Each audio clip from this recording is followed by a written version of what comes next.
It was 6 in the morning.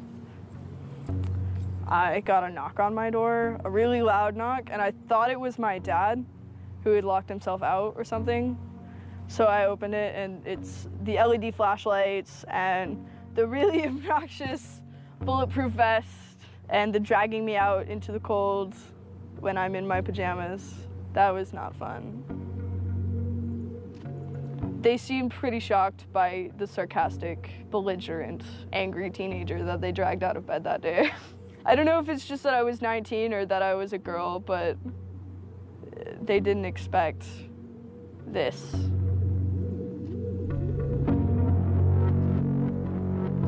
"10,000 angry kids, whoever they are, they scared the shit out of some people those days.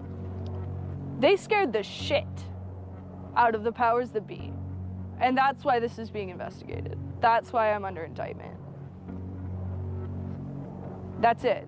Because between the days of December 6th and December 10th, 10,000 angry people proved to the government that their regulations, their ideas, their view of PayPal, their view of WikiLeaks, their view of the Afghan war and Egypt and Tunisia and Libya, it didn't fucking matter.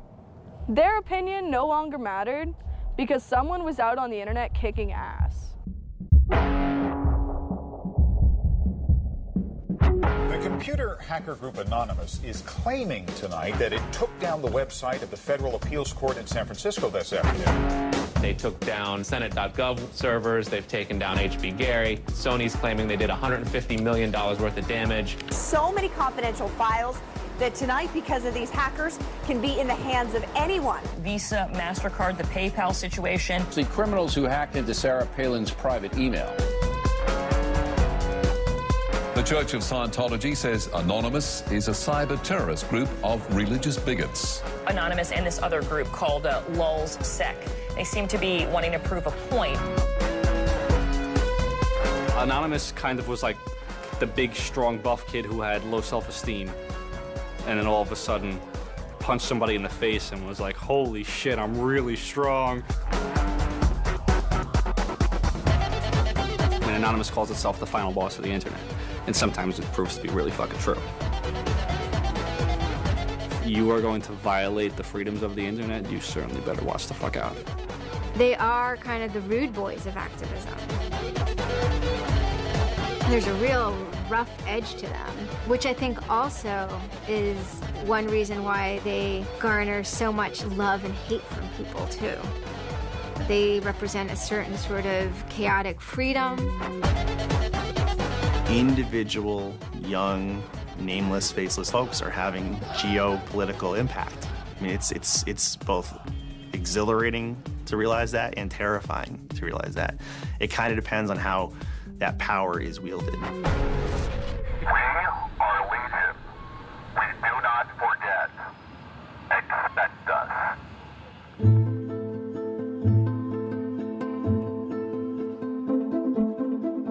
We stand for freedom. We stand for freedom of speech, the power of the people, the ability for them to protest against the government, to right wrongs. No censorship, especially online, but also in real life. We have members throughout society and all stratas of it worldwide. Yet we have no leadership. It's one voice. It's not individual voices. That's why we don't show our faces. That's why we don't give our names. We're speaking as one, and it's a collective. Good timing. I would love to live in a country where the government fears its citizens and not the other way around.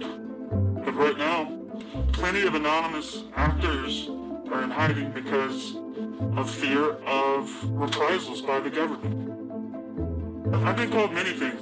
There's unpatriotic. That we're just a bunch of children sitting in our parents' basement. I got called a terrorist sympathizer. We've been called kids, we've been called cyberbullies, we've been called hooligans, and, you know, sometimes those words aren't entirely unfair, but this is a serious political movement. No one, you know, in the general public really seems to get it. What they don't seem to get is that the ability for Anonymous to be everything and anything is its power. Anonymous is a series of relationships. Hundreds and hundreds of people who are very active in it and who have varying skill sets and who have varying issues they want to advance and who are collaborating in different ways each day. They're a little bit like a prism or kaleidoscope. They've got many different facets and many different sides. Of course, when you spend enough time with them, you start to get a sort of feel or texture that's not just random, right?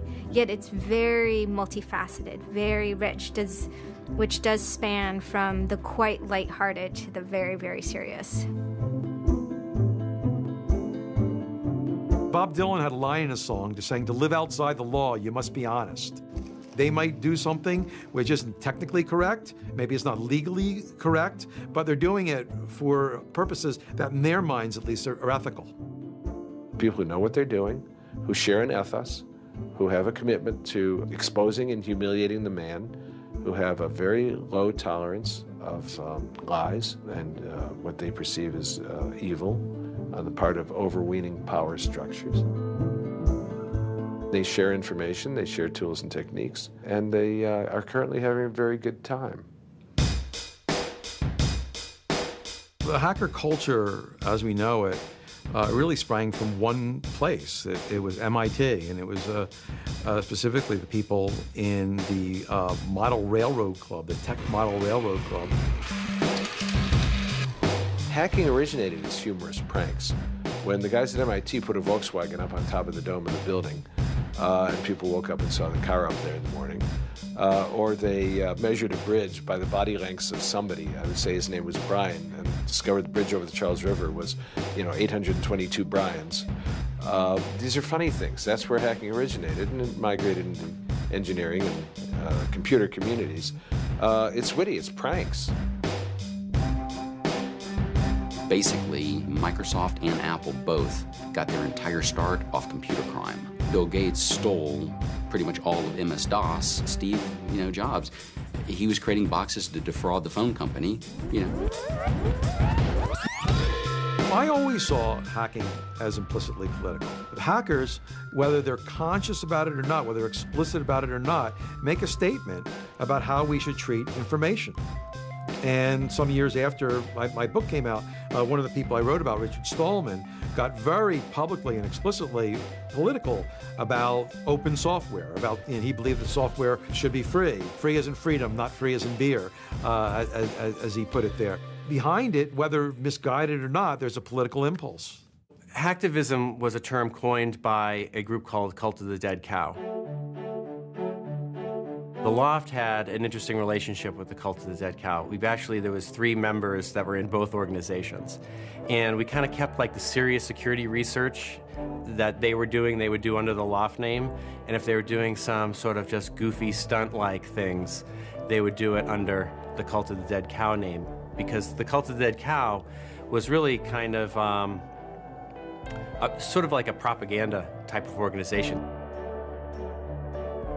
They had a guy who was the minister of propaganda. They're kind of merry pranksters. Like, everything they did was completely over the top.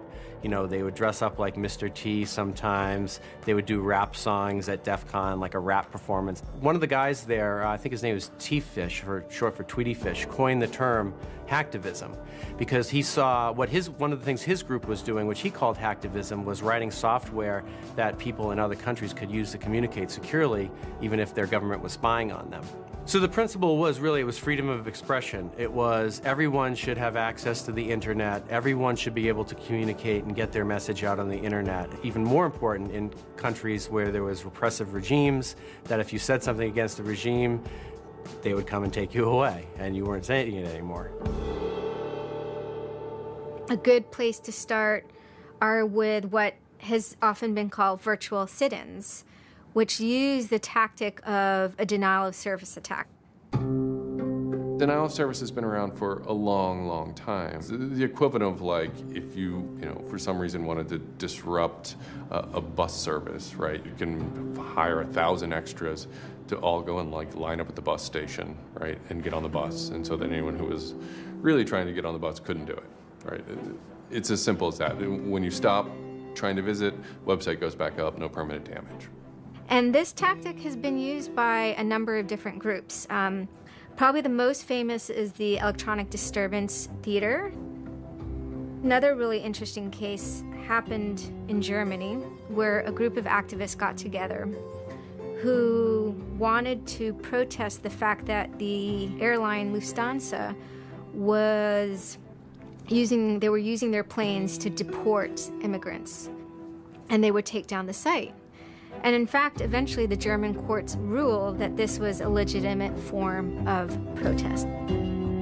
From airport security to subway bag checks, there's no question it's a new world post 9/11. It's worse now for humans post 9/11 because intrusion and surveillance, which is always going to be misused by those who can misuse it, has created a different kind of society in which freedom to move unobserved is a privilege only of the rich. Privacy is a privilege only of the rich. Hackers see the technology giving them sanction to buy that privileged exclusion as well. Intrinsic to the technology is the power to self-transcend and get out of the hump of the bell curve and move forward to a par with the masters of society and do battle with them on an equal level playing field. That's activism. Anonymous grew out of what's known as 4chan. Essentially, this is just a website where people can upload images and you don't actually give your name. It's just sort of anonymous. When you look at 4chan, you're often surprised because it looks like a site from like 1995 or something. The idea is very simple. You post a comment and you post a picture. And you can post under your name or anonymously. And it's separated into boards about particular topics. So there's a topic on anime, there's a topic on weaponry. There's like a 4chan board for origami, and you just upload interesting pictures of origami.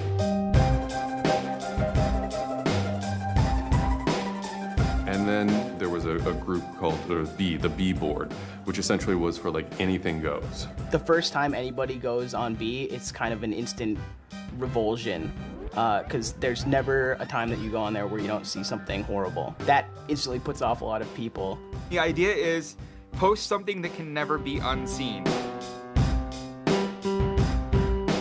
Half of the posts on B are there specifically to make people not want to come back to B. Have you ever read Lord of the Flies? 4chan, and especially B, is Lord of the Flies. Except some of them aren't 16 anymore, they're just allowed to act 16. It's what you get when people are allowed to express themselves with absolutely no restriction whatsoever. It's the kind of sum of human imagination when people can get together and think together without any limits or parameters. It's the most vile, disgusting, and funny thing on the internet.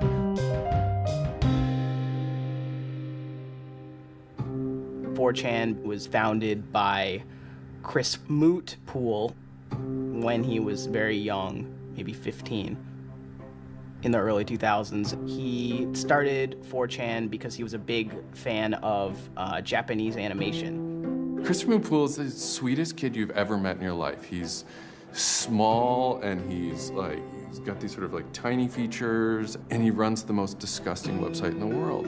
What I think is really intriguing about a community like 4chan is just that it's this open place. As I said, it's raw, it's unfiltered, and sites like it are kind of going the way of the dinosaur right now. They're endangered because we're moving towards social networking, we're moving towards persistent identity, we're moving towards a lack of privacy, really. The B board, that's the exact opposite of Facebook. Facebook, like, you're supposed to be like who you are, and there's sort of one model, which is that like you're friends with people, right? In 4chan, you're totally anonymous nobody. And anonymous speech is, a lot of it's ugly, but not all of it is, right? It is actually sort of a place where people can be honest. One of the important things about 4chan is to have a thread that really explodes and lasts for a long time. If it doesn't, then it disappears. It's a site that's not archived. So it creates conditions for anything that grabs attention at some level. And so humor and grotesqueness as a result are quite good for that. I'd rather just be referred to as anonymous, I guess, in any interviews, because I have some docs out on me. 4chan's just where I went to. I grew up on it, and I lived there. That's just what I did for fun. It takes a thick skin to enjoy it. But, you know, as long as you're not offended, you'll occasionally come into something really cool or really creative on 4chan. I think the most interesting thing about it is how you can watch memes evolve. You'll see something posted one day, and then a week later it's got 50,000 derivatives of it. A meme is basically just an idea. It's kind of like a gene, but in the realm of the idea. A lot of the great internet memes that we all know and love, you know, lolcats, right? You know, little cats doing funny things, and then they have, you know, Icon has cheeseburger, right? All that stuff seems to start in this like petri dish that is 4chan b-board.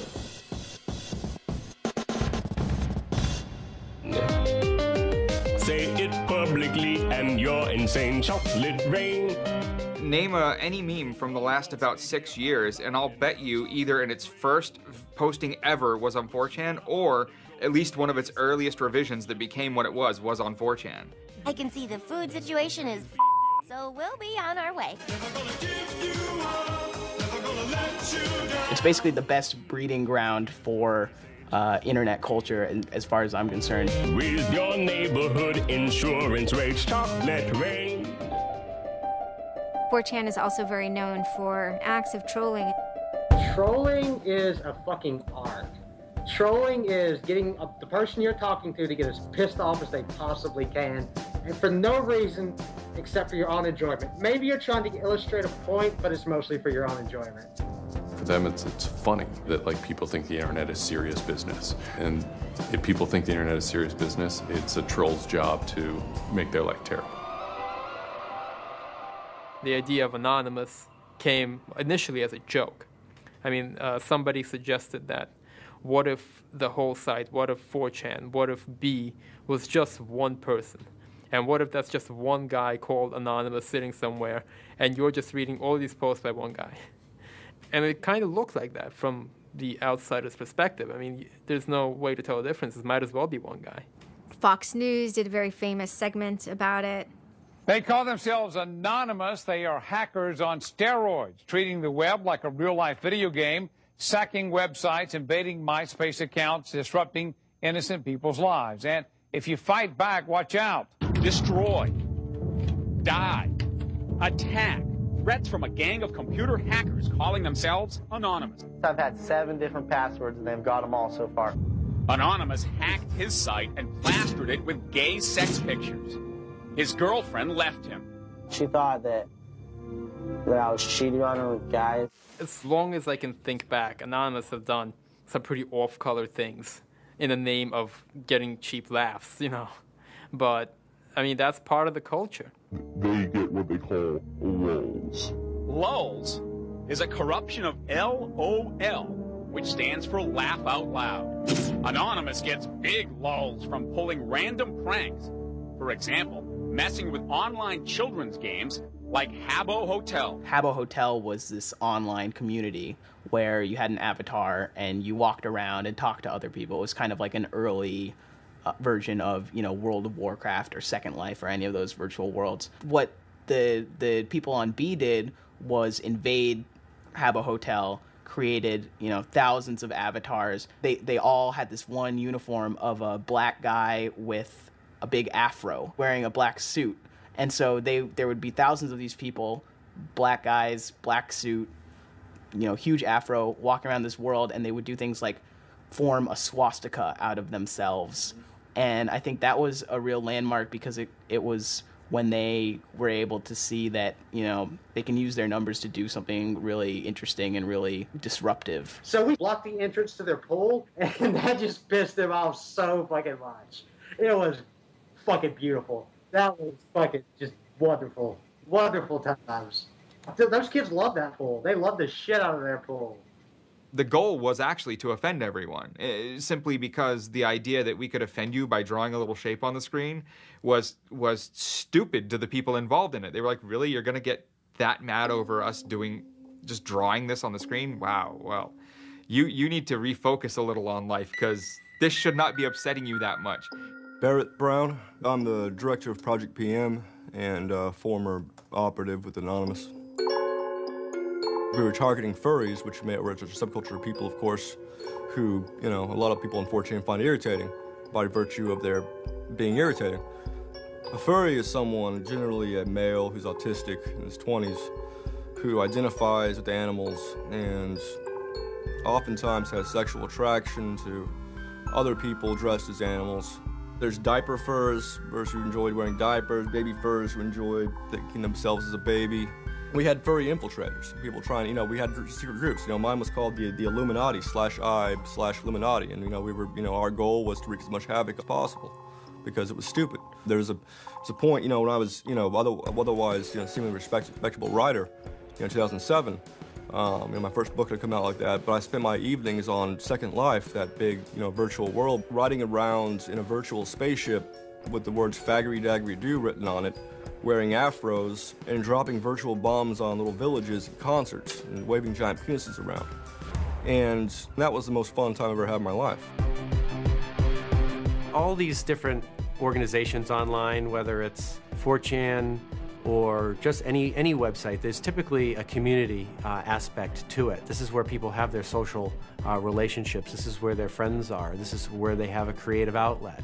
And so all those aspects are going into groups like Anonymous, where people feel like they're part of a bigger thing and they're able to express themselves within that group. There were certain words, certain phrases, certain ways people respond to things, certain images that were posted that created a pattern, and that pattern was, I guess, the origin of what is now Anonymous. It's like Freemasons with a sense of humor, and so much as they have this common symbology, and one of their chief joys, which is kind of wrapped up in power and secrecy, was the fact that they could recognize each other by referencing these symbols, referencing these phrases. Over 9,000. It's over 9,000! I lost my iPod.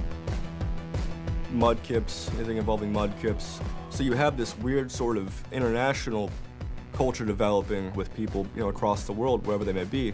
In late 06 and, into early 07, there's a bit of a sea change where instead of just posting a bunch of content or randomly saying we're going to go over to some website and post a bunch of dirty comments against someone, it becomes a little more organized. Welcome to the Hal Turner Show. They went after a guy named Hal Turner. I am being discriminated against because I'm white. Hal Turner was a neo-Nazi who was, big online and had a podcast. I think that the 14th Amendment was not ratified properly, and I think, therefore, it is still okay to have Negroes as slaves in America. The first time I heard about Hal Turner is he was knocking somebody on 4chan. He was just being a major dick to a relatively known user. And for the fun of it, we started trolling him. And then I guess we kind of figured we had a moral high ground, which allowed us to get people on our side. But he was a fucking neo-Nazi. That's not okay to be in modern society. You're not allowed to do that. And there's a million neo-Nazis out there. But he started picking on our dudes, so we had to go to our dude's fucking defense. And it just so happened that he was a neo-Nazi, so that's a bigger reason that he's a fucking dickface. I'm like, yeah, screw that racist son of a bitch. Let's do this, So I joined in, and I made some of the phone calls, and, I played around on the chat thing on his website and posted in the threads and whatnot. Who are you? Where are you calling from? Hola, this is Pedro. Spick, from San Diego. Don't call my radio show anymore, you filthy spick animal. The college that I you're go on the Hal to Turner Show. has begun an integration program where they try and purposely lower standards to bring more blacks and quote unquote diversify the campus. And by the end of the next 5 years, they intend to bring over 9,000. He was just a horribly racist radio personality who seemed to handle it well when you called in. Like, he could handle being berated by Anonymous. And that made it very interesting. It made it a bit of a challenge. It wasn't some guy who just either crumbled or stopped answering the phone. It was a guy who would yell back. I don't see where you're going with this. Where I'm going is, I believe Barack Obama is genetically incapable of exercising the power necessary to govern the most complicated nation on earth. That's where I'm going with this. And I think part of the reason he's incapable of doing it is because of racial genetic inferiority. Is that clear enough for you? No, you changed the subject again. Wait a second, you asked Hal me... Turner wasn't the first, like, actual person that, Anonymous had caused trouble for, but the circumstances ended up being significant. They DDoS'd his website, stuff like that, costing him thousands of dollars, bandwidth fees. We DDoSed him, which is overflowing his server with packets and fake information. And then we kind of trolled him in real life. We sent countless pizzas to his house. We signed him up for escorts on Craigslist. We sent a bunch of pallets of industrial materials to his house, which he ultimately had to foot the bill for. And basically we destroyed his ability to pay for his radio show, and that took him off the internet. He was super pissed. And then they ended up getting some real hackers to help them out. Like, this wasn't sort of pranks. They actually were able to get into Hal Turner's private servers and his mail servers, and find some interesting emails that he was serving as an FBI informant, which if you're a right-wing neo-Nazi, is not a good thing to be. And obviously, him being an FBI informant, and also his reaction, his sort of douchebaggy reaction to the raids, damaged his credibility within the white nationalist scene, which is a shame. Hal Turner's gone. He's been prosecuted by the feds for threatening judges. It wasn't supposed to be different, but it ended up being different. People who observe Anonymous see this group called Anonymous going after this white nationalist and say, oh, hey, look, Anonymous must be some kind of activist organization. So by virtue of those people joining Anonymous, Anonymous becomes more of an activist organization. What follows is a period of confusion and anger in which the original Anonymous people, the sort who want to keep Anonymous as this nihilist little, ridiculous group, are upset that now, that the most terrible thing on the internet is now becoming a force for good all of a sudden. Anonymous has never been about getting media attention or getting all of this attention towards it. It means a community, a pretty sometimes insular community that just kind of kept to itself, made jokes and made content. But that was, of course, changed completely, just turned completely on its head when Chinology started. Anonymous began to become less of just a culture, people who wanted to perform pranks, and more of the internet's first army. I'm Mike Vitale, and my handle is Seth Dude. Now, this is January 2008. Anonymous is strong now. We're not a little dinky fucking group anymore. This is millions of people worldwide, and we're watching. And then Scientology stepped in with a big target on its chest.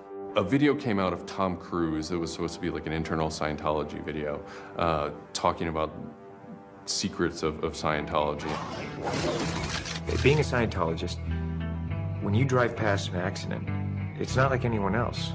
As you drive past, you know you have to do something about it because you know you're the only one that can really help. It talks about you're the only one who can stop, bad things from happening. And so this is kind of widely mocked online. It circulated like wildfire. There's nothing part of the way for me. It's just... Because people found it humorous and goofy. And the Church of Scientology went into their legal mode, and they threatened websites with lawsuits if they didn't pull down the video. Instantly, the Scientologists post a DMCA, Digital Millennium Copyright Act. And this is a way that if you own content, you can go to video sites, upload sites, and have your content pulled when someone uploads it illegally. So Scientology's always at odds with the internet, always trying to legally bully people out of fucking them over on the internet. They always did that. And then here they are trying again, but you know what? Anonymous saw that, and they said, oh, you guys just fucked around badly. You're trying to censor our internet. Are you trying to take a joke away from Anonymous? You don't do that. What these people did, in this case, is Greg Hausch and these other people, was they decided, we can probably harness Anonymous in this case and target Scientology. A few Anons, a few people on 4chan posted, hey, we should grab that video and post it on a few other sites. And I was one of the people in that thread talking about it. And we got the original source of the video by reaching out to the person behind the accounts and everything. We start posting it. The surprising thing was how fast they were DMCAing them on every site. It looked to us like they must have direct contact with the lawyers and the team who actually pulls videos at all of these sites. It was minutes and these things were falling down. And we're like, holy crap, that's messed up. What followed was it's this term called the Barbra Streisand effect. And this video as they're attempting to suppress it, went everywhere. Like, everywhere you look on the internet, you were gonna stumble upon this video. Actually, Gawker, the site that I worked for, was, I think, the first one to put it on the website, and we got in a huge legal battle with Scientology, who wanted us to take it down.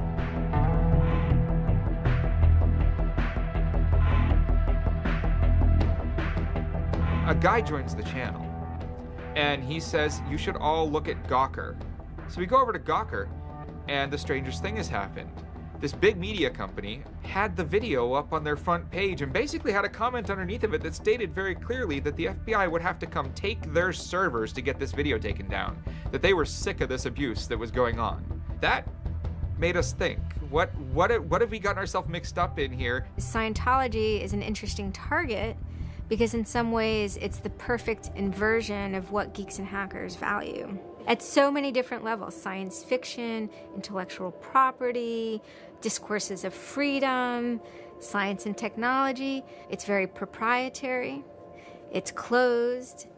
And so in some ways, if you had something like a cultural inversion machine and you stuck geeks and hackers in there, you'd get something that looks a lot like Scientology.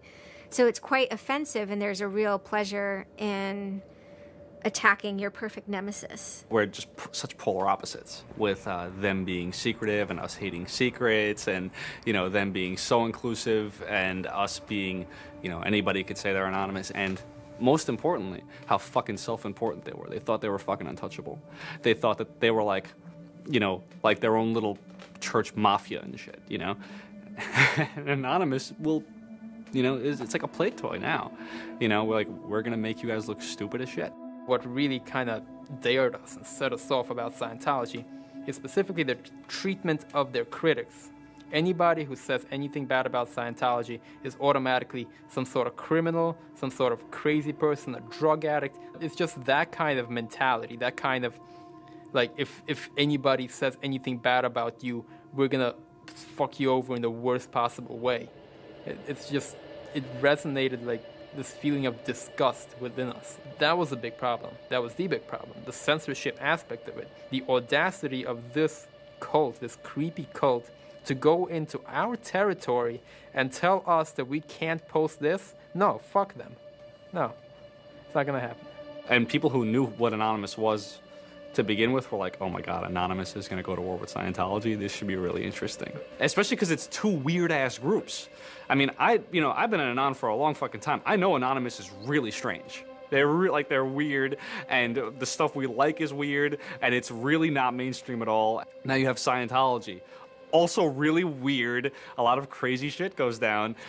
Anybody on the outside who's seeing this is going, let's watch these two retards fight. Like, both their pants are gonna fall down, they're gonna triple, and it's gonna hurt everybody, and it's gonna be hysterical. And what happened was all these people who were geared up, the infrastructure was built to war with other Anons, said, you know what, fuck it. Everybody's gonna get together and pound the fuck out of Scientology. And then that's when 4chan kind of reared into action, really reared into action. And they started to troll the Church of Scientology. And this took the form of pranking the Dianetics hotline, ordering pizzas. Every fax number we get, we're sharing them all. Every number we get, we send black pieces of paper on a loop until we sold their ink. I go to call them on the phone, and it's busy. And that's their main fucking Dianetics hotline. Their Dianetics 800 number, you can't get through because Anons have completely fucking clogged it. And just probably saying stupid shit. The whole idea was just you call them just to keep them on the phone. What's an Elron? How do I Dianetics my face? They were not expecting that, and they couldn't handle it.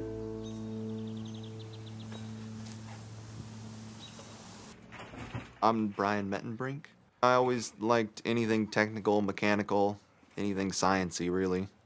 Computers do what you tell them to. They don't all of a sudden start doing weird stuff, and if they do, it's probably your fault. And I always like that, they're perfect, really, in a way.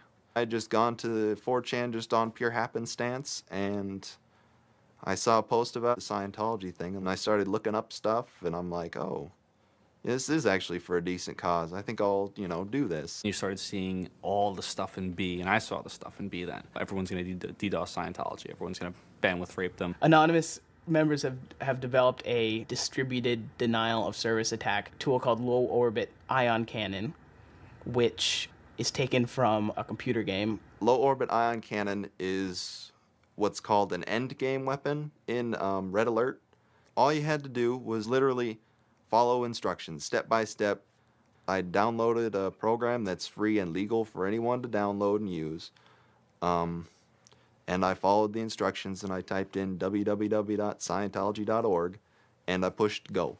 And what it does is it tells Scientology.org, in this case, it tells them to send their website to my computer about, I think it was 800,000 times in a weekend. And I'm pretty sure I probably took it down myself a couple of times. This tool is low orbit ion cannon, sometimes referred to as LOIC. I am actually not breaking any laws by using this tool against my own computer, 127.0.0.1, which is a non-routable address. But of course, if I were to have attacked one of those other bigger sites out there, I would have severely been breaking the law and would have been doing it in a way that was quite easy to track. You do is you put in the site, you see that the IP is correct, you make sure that all these settings are good, and you hit the button, and off it goes. It felt like you were making a difference. You know, just you yourself. And you didn't even have to leave your home, you know? You just sat at your computer and followed instructions and stood up for what you believe in, so to speak. You made your say in the world, and hopefully it turns out better for it. Yeah, that was some really crazy stuff to watch. To be sitting there in front of a monitor and you have just information just flying in front of you, and it's this unseeable internet war. And one of the guys said, we need to make a video. We have to make a video. Hello, leaders of Scientology. We are anonymous. When the video came out on January 21st, that was one of the first times that Anonymous, as a culture, started referring to itself as Anonymous as a movement, and declared that it was going to take down and destroy the Church of Scientology. That video probably changed everything. Knowledge is free. We are anonymous. We are legion. We do not forgive. We do not forget. Expect us. It basically looked like if a computer was going to tell you that he was going to beat the shit out of you, this is what it would look like. That one video, you really galvanized that moment of innovation. That's exactly like with that video, internet activism as it's known today was born. What the video was saying was, it's over. You're not going to be able to follow people back to their house anymore with impunity. You're not going to be able to just issue a cease and desist letter to any reporter who wants to write some shit about you that you don't like. You know, that's done with. Every time you do that, Anonymous is going to hit you harder. So we made a video named Call to Arms that said, we're going to the streets. Every major city of the world has a Scientology building. Be very wary of the 10th of February. Anonymous invites you to join us in an act of solidarity. Anonymous invites you to take up the banner of free speech, of human rights, of family and freedom. Join us in protest outside of Scientology centers worldwide. And you just see this consensus forming that it's going to happen. So we made the third video, the Code of Conduct. Don't bring weapons. Dress accordingly. Cover your faces, because they will try and find out who you are and screw with your life. Rule number 17. Cover your face. This will prevent your identification from videos taken by hostiles. Scientology has a history of harassing, stalking, and just generally doing horrible things to its critics. So people needed a way to hide their identities. A lot of people had very legitimate fears. They don't want to be followed home. They don't want to be stalked. They don't want to put their families and themselves in danger. Everyone was going, well, we're going to wear a mask. What's the only fucking mask that we all already know or have a joke about? And it's the Guy Fawkes mask. You see the movie V for Vendetta, you know, the ending scene where everyone's wearing the Guy Fawkes mask. That is very reminiscent of what Anonymous thinks Anonymous is.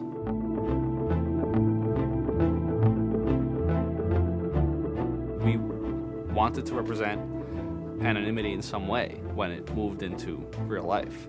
I think that the Guy Fawkes mask was one of the most natural things to happen. It is the idea that none of us are as cruel as all of us. You have this massive crowd of people who are anonymous that is going to fight against a bigger thing and win. Even after watching the video, it's like, yeah, this is great, but who's actually gonna do it? Who's gonna step up? Are people actually gonna get out of their house? And I guess we were really affected by the stereotype of of that whole community, they're being internet nerds, too afraid to leave their mom's basements. I figured maybe 50 nerds from every city somewhere might show up and wear their masks at a building for a while and leave. No one thought that they were going to come out. This is me on the way there. I haven't slept. I'm very fucking tired. And I remember going to the park that day, and it's really fucking early in the morning, which I thought was a bad idea. And I'm smoking a cigarette, and I'm looking around like, where the fuck is everybody? There's nobody here. So here I am, sitting in Bryant Park, waiting for the other announcers to show up. I remember thinking like, oh fuck, like, am I gonna be the only one in the park? Am I gonna walk to Scientology with fucking 6 or 7 people? Which totally defeats the entire purpose of this, because now they could single me out, you know? Then I get up and I start walking around and I see there's a lot of green balloons over there for some reason. On the other side of the park, there was like fucking 200 people. There was Guy Fawkes masks everywhere. And I'm like, holy shit, this is huge. There's a fucking lot of us. That's pretty good. I had no idea how many Anons there were until we started moving. And it just fucking got bigger. I remember walking through Times Square, and everybody in Times Square was an Anon. Like, and you know, this is like a fucking 1,000 person per like fucking minute foot traffic area. And everywhere I'm looking, I'm seeing fucking Anon symbols. It was fucking wild. It was really wild.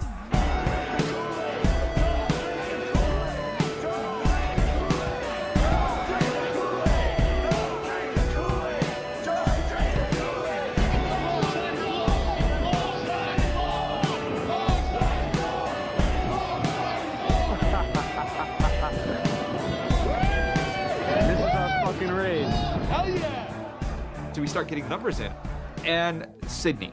We're thinking that it's going to be 50 people. And before 10 a.m., before even time, there's already 50 people there. And there's still streams of people walking down the streets. A couple hours into it, you know, because I didn't go to bed until 1 in the morning, you know, you're looking at Sydney as, wow, there's 250 people in Sydney. The cops are estimating higher than that for their reports. What just happened? Adelaide, Perth, and Melbourne happened. And, you know, over 200 at each of them. We nearly broke 1,000 leaving Australia. Now, the next protest was Tel Aviv, which had actually gotten its first Scientology building a week before this. There were Palestinians and Israelis at this protest, both holding their flags, and at one point they actually switched flags and held up each other's flags and whatnot. It was awesome to see. I call our guy in London, Brit Anon, and I say, hey, what's going on there? And he's like, did you just get out of bed? I said, yeah, I haven't even turned on the computer. I just figured I'd call you. And he said, we've got 600 people, and the cops are really, really mad at me. All the major cities were having hundreds of people come out. It's massive. Clearwater had like 300 people. I don't think anyone beat out LA. I think LA had over 1,000 people. The thing that happened was something completely different, and hundreds of people from every city just swarmed the streets. It was kind of overwhelming, a little even scary, but scary in a good way. Soon, you know, we're at around the 10,000 mark, you know, and we were joking the whole time, over 9,000, you know, one of those memes. It was too surreal. It was not believable. You go by what name? We are Anonymous. It was very empowering, especially after people saw the thousands of people showing up. This was it. We owned the world at that point. You've got lolcats, and you've got rickrolling. You've got all these other things that Anonymous has been involved in. Then, you know, take us a month later, and, you know, 10,000 people were just in the streets. And in every major country in the world, in every major city in the world. And what the hell just happened? What changed? You know, who flipped the switch? The world looked very different to me at that point. We all met each other. The idea of an Anon is you're fucking alone until you get to 4chan, you know, and then these people all think like you know? Then all of a sudden you're not alone. You are with fucking 500 others, you know, they all know the same jokes as you. They all clearly have similar interests as you.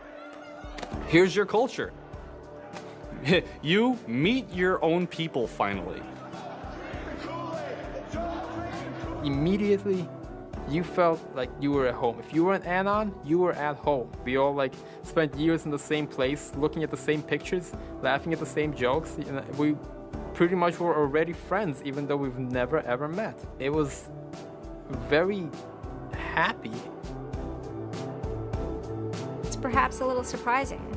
It's not just preteens or teenagers. There's a far more even mix of males and females than you would imagine otherwise. Everyone always figured Anonymous was a very male, thing, but it wasn't like that at all, There's some fucking hot girls come through. Like, there's some really, you'd be surprised.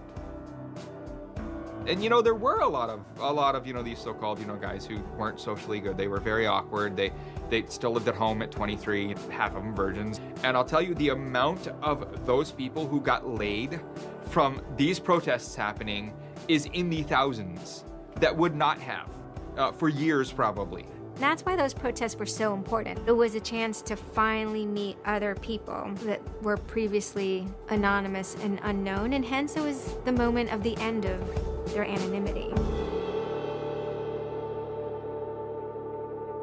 Scientology, they kind of fought back, so to speak. They posted stuff online. While claiming they are peaceful, in less than 3 weeks, anonymous members made or encouraged 8,139 harassing or threatening phone calls, 3.6 million malicious emails, 141 million hits against church websites, 10 acts of vandalism, 22 bomb threats, and 8 death threats against members and officials of the Church of Scientology.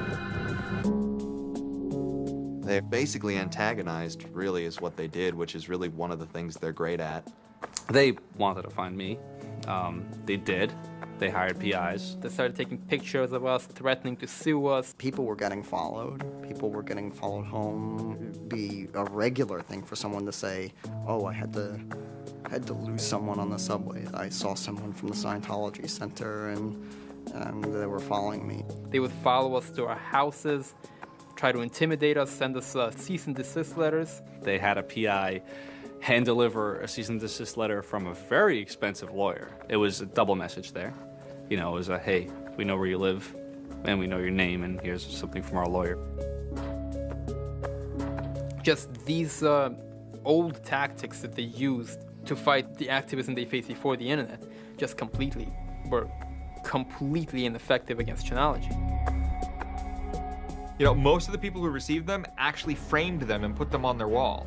I've seen multiple of them framed and put on the wall. Mine's sitting in my closet somewhere in a box. They don't care to actually use the legal system to get you thrown in jail. They care to use the legal system to get you to stop. I did the whole low orbit ion cannon stuff, and then I pretty much just went about my life after that for probably, I think it's 6 months, and then the FBI showed up here at my parents' house where I wasn't, looking for me. 2 men got out of the car and took took their jackets off and laid their guns on the front seat and came up to ask us if Brian was home and explained that they were the FBI and they were looking for Brian, and I've never been so scared. And then my parents directed them to where I was living. And they showed up and said, I'd like to have a friendly conversation with you. And I had the worst friendly conversation of my life. We sat down at my dining room table, and they just started asking me questions, and I'm trying to figure out what they're here for, because I have no idea. And they eventually started asking me questions about Anonymous. I was scared to death. I mean, my son is looking at 5 years in jail and a $100,000 fine. I had no idea that it was any sort of this big of a crime to do what I did. I thought it was the kind of slap on a wrist, $200 fine type crime. So I actually told them that I did it at that point. Then it went from there. But yeah, I would have never ever believed that the maximum punishment for this was 5 years in prison. It was a very eye-opening experience. I had a little bit of trouble accepting it, knowing that I could go to prison for 5 years. Knowing that I would be in prison from age 20 to 25 for this, you know, I thought that was a little bit extreme. I tell people it would be different if they drank and drove and killed somebody. But he didn't do that. It's hard to deal with, harder to deal with, because he didn't do that. He just pushed a button on his computer, and as he explained it to me at the time, it was like pushing the refresh button over and over and over and over 800,000 times. And it seems like such a little thing. I did the second most damage is what Scientology said. I sent the second most out of everybody. So I got the maximum for my category, which was 1 year in prison and 1 year supervised release. I think, you know, the way I feel is for what I did was one of the most, like, lopsided punishments I've ever, like, read about or heard of. Yeah, I think it's ridiculous, especially the year supervised release where I can't touch a computer for a year. I'm not sure what that's supposed to solve, except make my life difficult. So that computer behind me back there, I could go back to prison if I went over and touched it, because I can't knowingly associate with members of Anonymous. They just made a big deal about Scientology as a religion and that this is America and you can believe in whatever you want to believe, and I'm pretty sure they actually compared me to like the KKK and the Nazis and stuff in the courtroom. Yeah. It's a completely different issue. I'm very proud of what he did. He stood up for what he believed in, but that was never, ever mentioned. I never would even dream of hurting anybody. You know, it's just not me.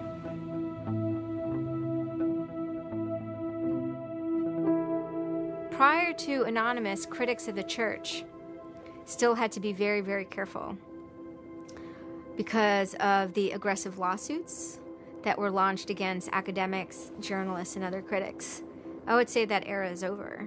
And Anonymous, more than any other sort of intervention, is probably responsible for that change. This actually caused a decent rift in Anonymous. There was one big group, significant group of people who would say, this Chinology stuff, it's cancer, it's awful, it's bad, it's just bringing attention to us that we don't want. The trolling isn't happening, we're not getting our jollies. Like, now this is all really serious and moral and somber, and like, well, you know, that's not what I signed up for, that kind of thing. And then there are the people who were on the other side who are going, well, I only signed up for the serious and somber, you guys, go away, this is, you know, and you know, there became this very fierce clash of ideologies, and it was alien to us. They decided, in their own words, which I was privy to because it was told to me, stop ruining our bad name. So to make Anonymous look bad, they go off and they post animated GIFs, animated images to epilepsy forums that are black and white just strobing really quickly. So any of the epilepsy people on these support forums see it and they fall off their chairs, you know, in seizure. You start hearing this term moral fag. If you're not out there making epileptics have seizures, then you're doing it wrong. So you're a moral fag. Which is what I am, a moral fag. Those who want to use Anonymous as, you know, as a tool for good in some sense, rather than just doing what we used to do, which is distribute video games. One Anon said it well once. There is no leader. Their ops have momentary leaders, de facto leaders. I like to describe this with the picture of a bird swarm. Everybody's flying very, very quiet. Suddenly one bird flies into the other direction and the mass fly into the same direction following that person. It's totally okay to say, I'm sorry, I don't take part. When Chinology was running full force, it was like a kid stretching for the first time and actually seeing the real power. It's the teenage period, actually, trying, Operation Pitstorm. Operation Titstorm. Australia over the past couple of years has been relatively malignant in their attitude towards internet freedom compared to other Western countries. A guy named Tux wanted to attack the Australian government. in retaliation for upcoming internet censorship laws. And one of them involved banning pornography with women with small breasts for some reason. So that was the first time that Anonymous went up against the government. When they DDoS'd and took down several government sites, it was the first time that Anonymous was going up against a state.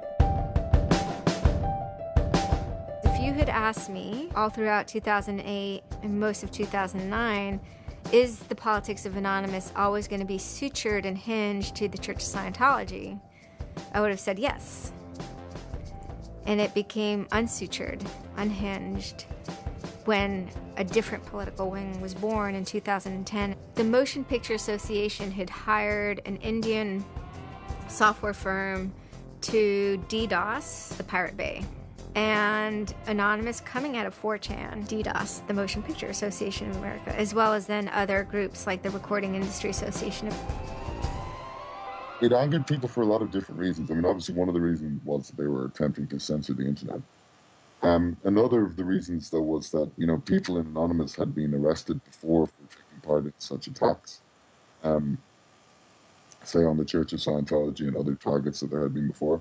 I think there was a big sense of the hypocrisy in it. This was the moment a kind of networked kind of architecture was born, where there was a different node that was unrelated. Some people crossed over, and they were connected by aesthetics and by ethics, and yet this was a different ship that was sailing.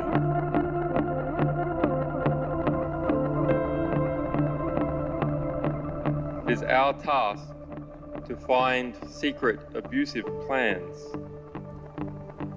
and expose them where they can be opposed before they are implemented. The interesting thing about someone like Assange is that he actually also sprang from, you know, a hacker culture. It's a mentality of spreading information. Julian was Mendax. He was the greatest hacker that ever walked the face of the earth when I was a kid. I mean, they rumored he could move satellites around in space by hacking into NASA. I mean, you know, maybe it never happened, but I mean, it was, you know, it was a myth that kept young kids like me wanting to, like, you know, plug a computer into a modem and see if I can move some satellites around. WikiLeaks is an instantiation of the hacker ethos. Truth wants to be free, and we want to liberate it. WikiLeaks released a huge trove of diplomatic cables. There was a lot of controversy from every quarter of society. The WikiLeaks website released nearly 400,000 secret U.S. files on the Iraq War late today. It was the largest leak of classified U.S. files in history. The diplomatic cables show the U.S. is spying on its allies. Lots of things which were understood in private and may have been not even talked about explicitly. Suddenly they're out there in the cold light of day, and it's going to make some governments and some individuals very uncomfortable. He was showing the world a glimpse of how, you know, the powerful elite actually work, at least to some extent. I mean, these are fairly low-level diplomats sending messages back and forth, but it's a side of government you hardly ever see, and it's pretty eye-opening. And you know, once it's out, it's out. I think information wants to be free, but let's look at it. Let's analyze it. It's important that we know such stuff. It's important that we know what our governments do, and if they don't tell us, then somebody has to. There was one particular moment that really sparked the fire, and this was when PayPal, MasterCard, and Amazon pulled services for WikiLeaks. So all of a sudden, there's no way to actually like process donations to WikiLeaks. And then people went and found like neo-Nazi groups. Visa and MasterCard were perfectly fine with you being able to, like, you know, PayPal being able to like make donations to them, but WikiLeaks, no. You can pay the KKK, you can donate money to the Westboro Baptist Church with your PayPal and your fucking MasterCard, but you can't give any money to WikiLeaks. And I think WikiLeaks is doing a good thing. It's just a total hypocrisy. They got their little fucking banking mafia to fuck, you know, WikiLeaks over. People were incredibly angry. There was a real sense of rage. I think there was a sense that WikiLeaks was exposing the lies that the government had told to the people, and the government was desperately trying to make sure that those lies weren't exposed. And there was just an intense, I can only call it fury. If you're a hacker, it's one of those John F. Kennedy was shot moments, not to actually compare it to that, but it's one of those moments you always remember exactly where you were when you heard it. I mean, I just really never dreamed that they would have the audacity. Anonymous very quickly moves into an attack mode. Anonymous DOSed PayPal. They were pissed. Cyber protests, sit-ins, however you want to look at it. DDoS is a tool that is a big giant, it's like driving a finish nail in with a sledgehammer. The numbers of participants were massive, massive. And they managed over the course of a couple of days to disable the websites of MasterCard and PayPal. It was like watching the hack magician finally get a trick right, because you're not expecting it, and then it's magnificent. It was beautiful. Because what you had is people finally stood up for something. How long has it been since we had a huge, really relevant protest?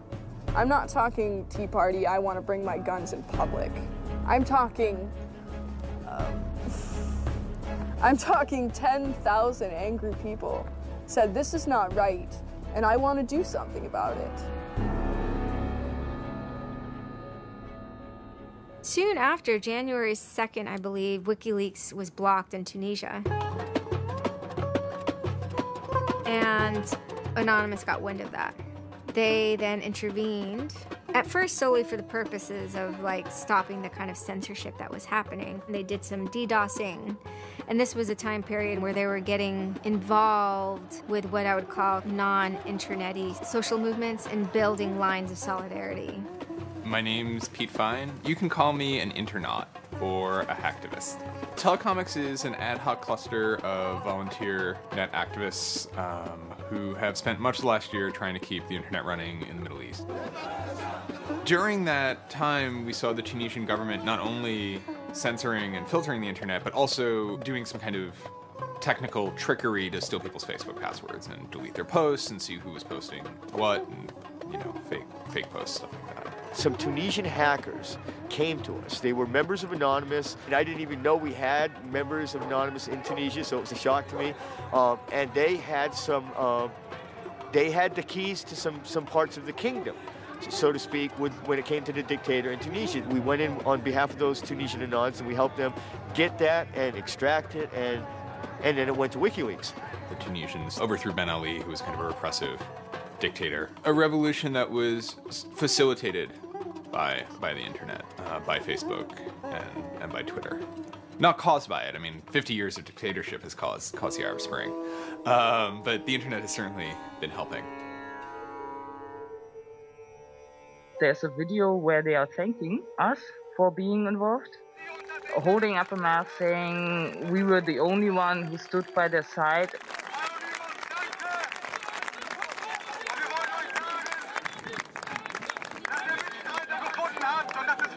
For me, it was awesome to hear that and to feel the connection. The same group of hackers that target anti-WikiLeaks sites have now turned their attention to Egypt. In kind of the lead up to the Egyptian revolution, we would tweet on people's behalf. We would get people from Egypt who were unable to access Twitter on their own on our IRC network, and we would take reports from them and tweet them out using our account to kind of help them get the word out about what they were experiencing. Some of this shit is personal. And one of the things about the movement as a whole, when Egypt rolled around, is that Egypt broke us emotionally. Watching in real time with live feeds that we helped set up, Egyptians get massacred with machine guns. It was different, and I have never in cyber activism wept before. It's never bothered me like that. It's never been able to touch me the way Egypt touched me. It was fucked up that we were watching people killed for no reason other than leaving their homes, that these people had every right to freedom, that they had every right to choose their government.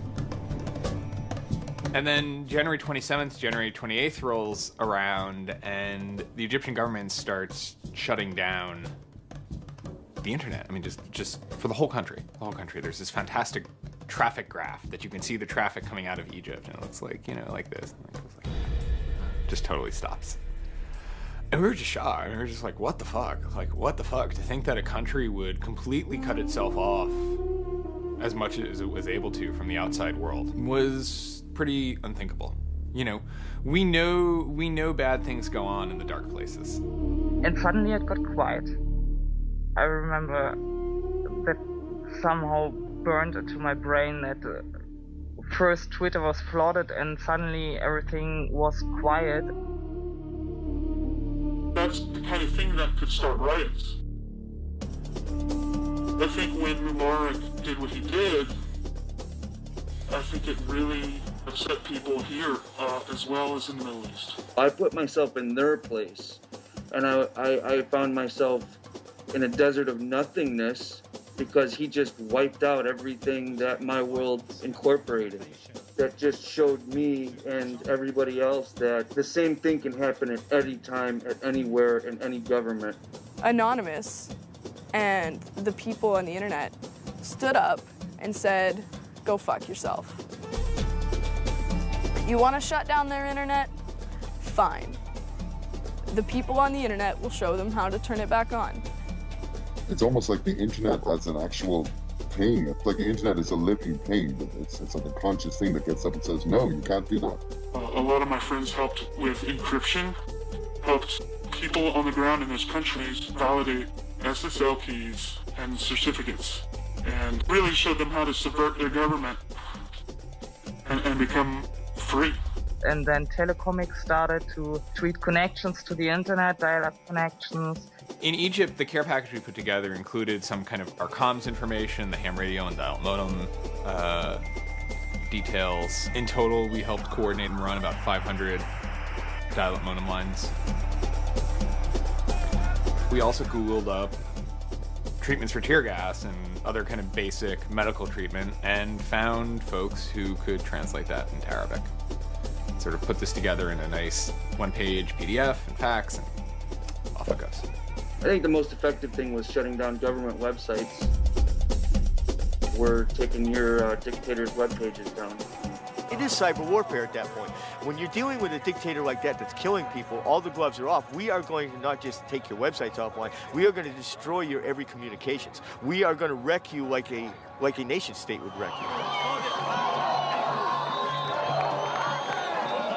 In Cairo, Egypt, the crowds are shouting and screaming.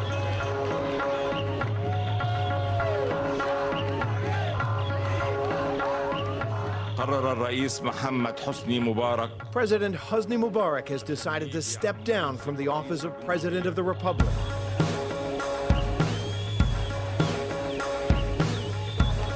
When Mubarak left, it was a hell yeah moment.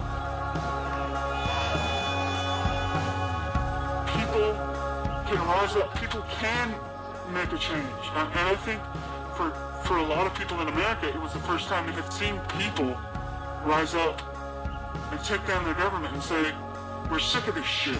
We're sick of the oppression. We're sick of living as slaves to your power. We had Egyptians come thank us as we're doing this stuff, and I said to them, like, look, you guys just get our back if stuff goes down here. Although it was awesome and it was one part we were fighting for me it was quite clear that it's not the end of the story. That it's not suddenly changing into rainbows and nine cats or whatever, but that we now have to watch even more. The FBI is now investigating Anonymous, a loose collection of rogue, tech-savvy hackers credited with bringing down the websites of MasterCard and Visa last December. So there were 40 raids back then. They seized computers, cell phones, and those kind of technical apparatus, sometimes including in the case of, a 19-year-old girl lived with their family, it took her parents' stuff too. There's always been a sort of cat and mouse dynamic, not just in relation to the feds, but also to these sort of groups that have appointed themselves as guardians of the Republic. And there's groups called like Backtrace Security, which is made up of a couple of deranged people who, I think for personal reasons, have grievances against Anonymous. I've been threatened by people who are former Secret Service agents who now run private security companies. Suddenly, on February 5th, a Financial Times article comes out that we all see.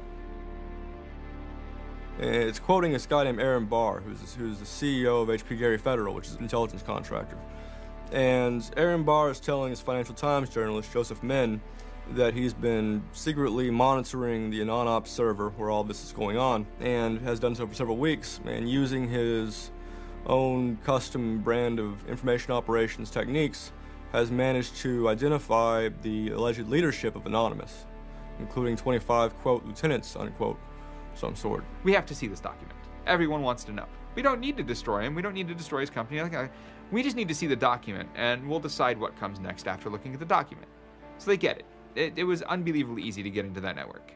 And my name was on there as a screen name, and Greg Hausch was listed there by a screen name. The fact of the matter is, what he told Financial Times was, everything he told them was demonstrably untrue, and very much hilariously so. He had to be shut up. It had to be proven to the world that this guy was a retard and that his information was in no way valid. Now, to put that in hacker terms, Anonymous is a hornet's nest, and Barr said, I'm gonna stick my penis in that thing. In a mere 24 hours, he was owned, pwned completely by a small group of participants who basically went on a hacking rampage. Faster than you can say, get these hornets off my penis. Anonymous took down Barr's website, stole his emails, deleted the company's backup data, trashed his Twitter account, and remotely wiped his iPad. And he had just reached the Hammam high level on Angry Birds. The HB Gary hack brought about 70,000 emails. Probably the most important ones had to do with a proposal that HB Gary had already formulated. It was packaged up as a nice PowerPoint presentation, kind of act as privatized agent provocateurs, where they were going to discredit WikiLeaks. HB Gary was proposing submitting fake documents to WikiLeaks, and then when discovered as fake, the error could be called out and it would discredit WikiLeaks. Right. So, so there's a lot of specifics that I can't talk about. So let me try to answer that though in a general sense. Well, first of all, it's probably no surprise to anybody, I'm not a big fan of WikiLeaks. I think that the broad purpose of trying to get as much information, proprietary or classified information for the government, expose that, is an extremely destructive and dangerous purpose. As Julian Assange had a few months before noted that they had information on a major bank showing wrongdoing, and Bank of America somehow knew it was them. And the proposals involved for Bank of America and the WikiLeaks problem, they entailed conducting information war on WikiLeaks and its supporters, creating dissension within WikiLeaks, DDoS attacks. You also wanted to launch cyber attacks on WikiLeaks infrastructure to get information on document submitters. Well, one thing I guess I want to make sure is clear is, you know, none of those activities had actually occurred. You know, in business, there's, you know, when you start proposing or thinking about an idea, there's a brainstorming phase. And somebody says, well, what if, you know, what could we do? What's theoretically possible? Well, still, this was an idea. This was proposed. This was something that you thought about. Right. They also wanted to go on a campaign kind of targeting Glenn Greenwald, who's a reporter for Salon, who's an outspoken kind of critic of the government and supporter of WikiLeaks. It seems like you're trying to attack a journalist here. Yeah, and I don't want to talk too much more about Glenn Greenwald, but other than, you know, what I previously said is, you know, there was never an intent to attack journalists, not on my part. You know, nor I guess I should say I should generalize that and to say that, you know, I would never just outwardly attack a journalist, other than if I felt that there was a journalist in my mind that was acting unethically.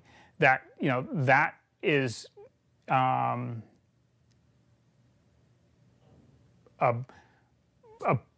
that's a fair game for having a public discussion about.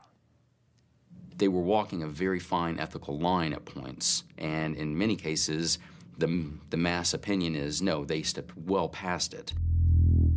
I will not support broad theft of information released to the public, because that's nothing but destructive. if somebody has information that's been stolen from them, and whether or not WikiLeaks encouraged the theft of that, or whether or not it was just put in their lap, still they're threatening to release the information that is the private property of another organization. So your choices are to just allow that to happen, or to try to stop it. How offensive is too offensive? We've certainly seen a lot of strategy coming out of governments across the world now saying, publicly admitting that they need to develop better offensive strategies in cybersecurity, because defense as a whole isn't enough. It never is enough.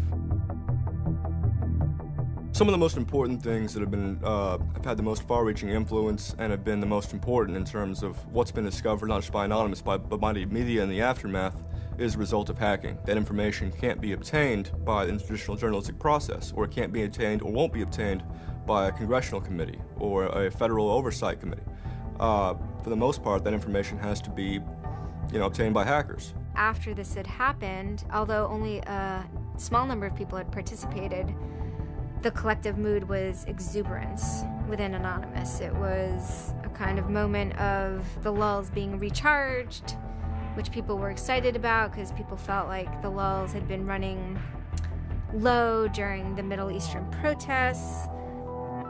And so it was a moment of great triumphalism within Anonymous. Anonymous is currently targeting Sony's website. We are doing this because Sony is currently suing people for making features the PlayStation originally had available to the public. It started off as a denial of service attacks, but then someone really broke into the PlayStation network and stole all the user accounts and all the credit card information. Sony has confirmed that hackers broke into its PlayStation network, exposing the personal information of up to 77 million users worldwide. Anonymous basically bent Sony over and had their way with them, and the consumers were the ones that also got hurt in the process. 2 months of people not being able to use the PlayStations, that actually had real hardcore end-user impact. If they break into a site and they pull back customer information, do they really need to disclose 100,000 customers? No. What they're doing could be done a lot better. And when I say better, I mean better for the end user, for the customers, while still making a point. And then, kind of seemingly out of the blue, there was something by the name LulzSec that sailed into the seas. Well, LulzSec, it's sort of a group of a couple people, mostly from Anonymous, who, in large part, were the same people who hacked HP Gary. And they decided to form this little group and just carry on operations sort of outside the purview of Anonymous for a while. They hacked whatever they wanted, they released whatever they wanted. It's almost like they had no rules. They just said, this is what we're going to do. We're going to stir up the cart. We're going to get some trouble. We're going to make some waves. And they did. What they did was they put on a play. Not high arts, not lowbrow either. It wasn't particularly, let's just say, grotesque. Their symbol was a kind of cartoon caricature of the Monopoly man with a monocle and a cigarette. There was a lot of iconography of boats and ships, pirate motifs, and then, of course, a cat. Chaos and mayhem. Right now, it's probably one of the right things to do. Some of the things LulzSec did in the court of public opinion were less noble. Private citizens were being doxxed, or the credit card numbers that could have been redacted. You could still make your point without actually, giving up people's personal details. So the court of public opinion swayed that LulzSec had crossed lines that maybe the previous manifestations had not. Collateral damage, such as the release of docs and people's personal information who are just caught in the crossfire, really, of an anonymous confrontation, is something that a lot of anons don't really support. There was a lot of, infighting about it because their way, wasn't really our way. We will not attack the media. PBS's Frontline runs a documentary on mainly focused on Bradley Manning, the alleged leaker to WikiLeaks. And for a lot of Bradley Manning supporters didn't like it. They felt it was a little too psychologizing, right? It was like looking a little bit more like his personal life than like why has he leaked the documents and what the documents actually meant. They hacked a website putting a story that Tupac and Biggie had kind of escaped the world of celebrity fame and attention and retired quietly and discreetly in New Zealand. Also, when they attacked PBS, you know, that gave me the creeps, you know. As a journalist, I'm not too thrilled with the idea of someone judging that we don't like you to write that.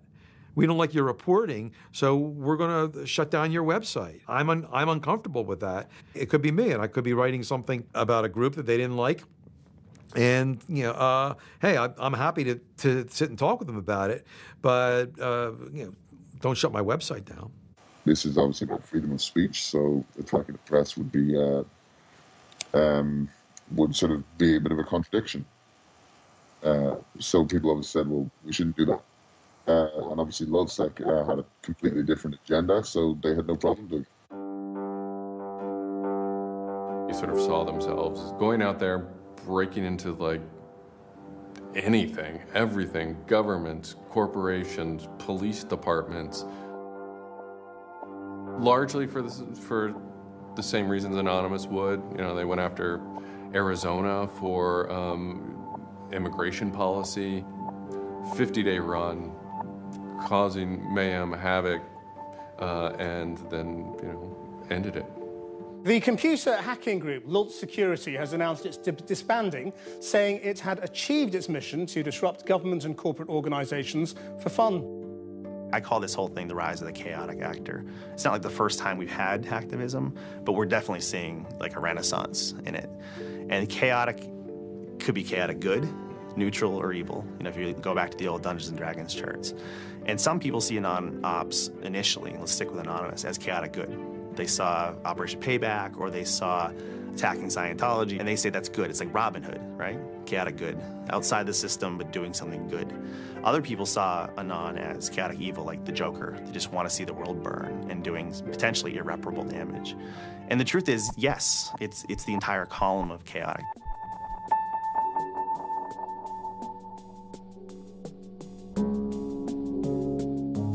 "16 people were arrested today, but dozens of FBI agents targeted alleged members of the loose-knit hacking group. Armed with search warrants, agents hit 6 homes in New York, along with locations across the country. The people arrested yesterday were suspected of attacking PayPal's website after the company shut off payments to WikiLeaks. Defenders of the hackers say they're merely engaged in civil protest, but FBI officials worry the disruptive cyber attacks could move in a more dangerous direction. So the FBI shows up at 6 in the morning, and it was really obnoxious. And I remember being frustrated and angry because there was nothing that I had done that would have justified an FBI search warrant. They came and guns blazing, all this other good stuff, busted down the door. I immediately just dropped down to the floor, 180, didn't want nothing. I wasn't trying to fight nobody. Theory of the case is they were, you know, they flooded, quote unquote, a number of people flooded access to PayPal, thereby creating economic distress to a protected corporation. End of story. This is not a case involving identity theft, involving outing emails, involving violating privilege, involving theft of services, involving, you know, shutting down business. It is a pure case of internet or cyber sit-ins. I think when Barack Obama gets on television and says, flood the switchboard, shut down the Republicans, send the message, that's legal. And even if you accept what the theory of this prosecution is, it's no different. This is an electronic sit-in at its finest. If you're a pedophile, the average is 11 years. If you're a computer hacker, the average is 15. And I think that's ridiculous. So, yeah. I mean, no, that's ridiculous. I mean, you can go molest children and get less of a sentence than you would for breaking into someone's phone. Even if you accept what the government is saying is true, what is important is that people are participating in the process. It is very much the process. It is sitting in a counter in Selma, Alabama, 500 Freedom Riders refusing to allow people to go and sit in at a segregated lunch counter. They write books about that stuff. It is demonstrating in a street corner saying no to a war. It's just a different, it's just a different vehicle. It's the same results. For 9 months I ran from my indictment, but they busted me. I went to jail, I bonded out, and then I held a news conference, you know, because as risky as that was and against my lawyer's advice, I wanted the world to know some fucking things about what's going on. I didn't want the feds to have the only voice in the dialogue. This document alleges that I am the notorious hacker activist known to the world as Commander X. I am Commander X. The indictment further alleges that I am in association with the global internet freedom movement known as Anonymous.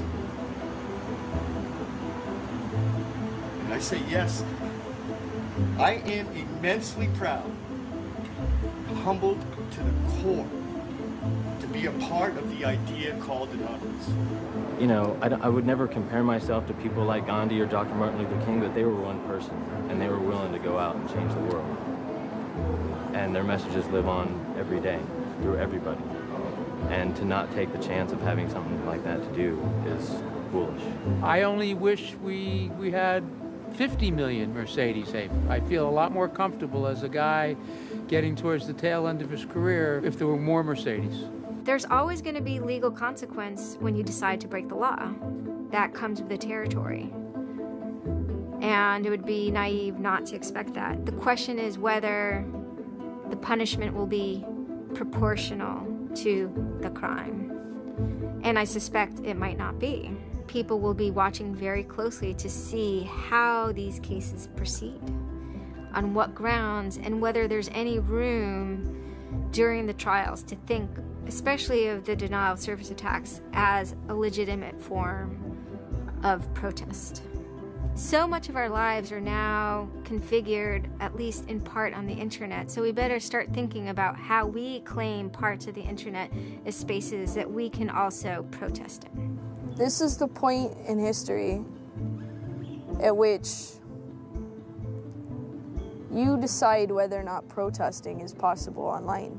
You can stand up and you can say freedom of speech extends to online.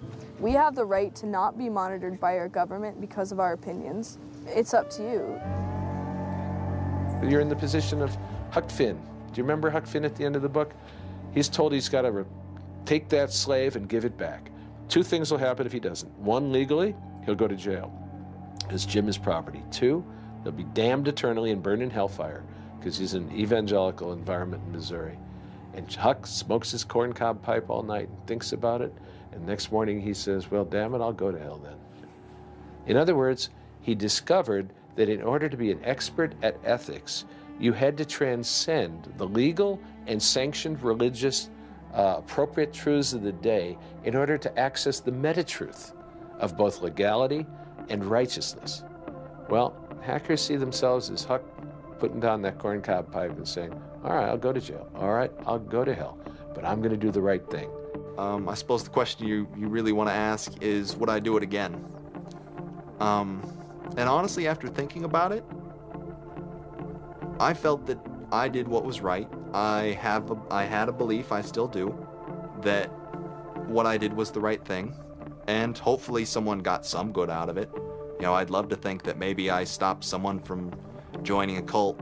You know, probably wouldn't tell on myself next time, but you know, I don't think I would have changed a single thing other than the whole talking to the FBI thing. Yeah, just the little detail that kind of changed everything. Yeah. I'm angry. Occasionally I have small breakdown moments of terror, but I haven't stopped believing what I believed. I haven't stopped wanting to fight. I haven't stopped caring.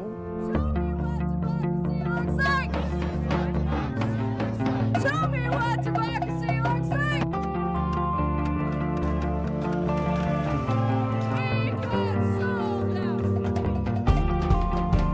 I don't think this whole issue is a technical hacking thing. This is more about human philosophy and psychology. What's motivating us? Why is there so much unrest or disenfranchisement or anger that would lead people to want to take matters in their own hands and join these? Whether you think it's bad or not is irrelevant. It's not going away. I have stood upon the mountaintop known as Anonymous and looked down on a world inflamed with revolution.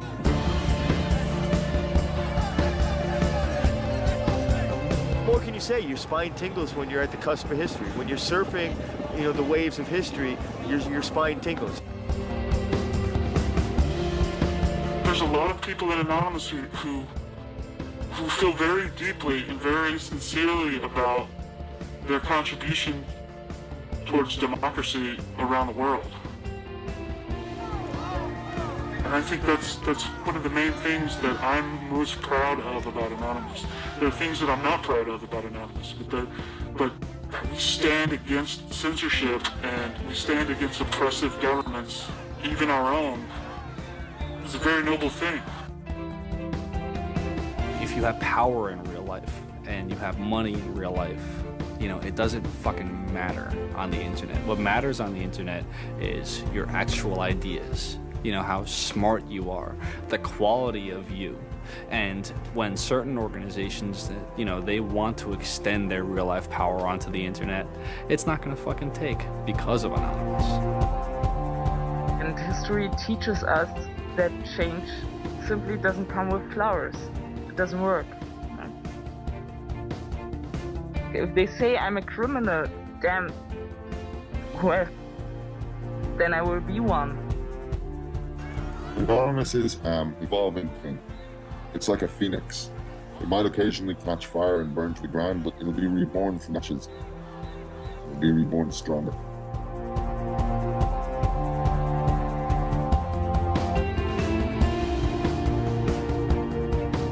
I don't care if you're a Democrat or a Republican or an independent, or if you like Ron Paul, or if you worship pigeons or Scientology, or if you're Catholic or atheist or Methodist. I don't care about that. Your opinion matters. I don't care if I disagree with it. I don't care if I hate your guts. Your opinion matters.